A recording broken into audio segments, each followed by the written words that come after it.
Today I'm walking you through a simple guide to grow delicious potatoes in a grow bag, right from your backyard, balcony, or rooftop.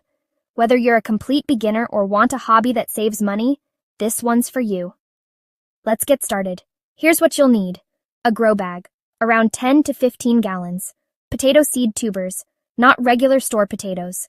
Potting mix with compost and a sunny space. Total cost? Around $15 to $30. Cut large potatoes into pieces. Each piece must have at least one eye. Let them sit for 24 hours to callus over. This prevents rotting. Fill your bag with 6 to 8 inches of soil mix.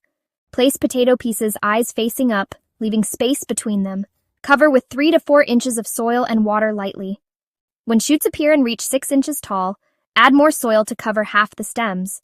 This is called hilling. Repeat until the bag is full and water consistently. The plants will grow fast. You'll feel like a real farmer. In 10 to 12 weeks, when tops yellow and wilt, that's your sign. Stop watering, wait a week, then gently dump the bag.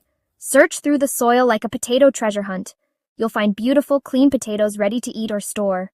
So there you have it. Potato bag farming for beginners. It's cheap, simple, and surprisingly fun. Comment below if you're planning to start. Like this video if you learned something useful. Subscribe for more real-life, low-cost gardening tips. Thanks for watching. Now go plant those potatoes.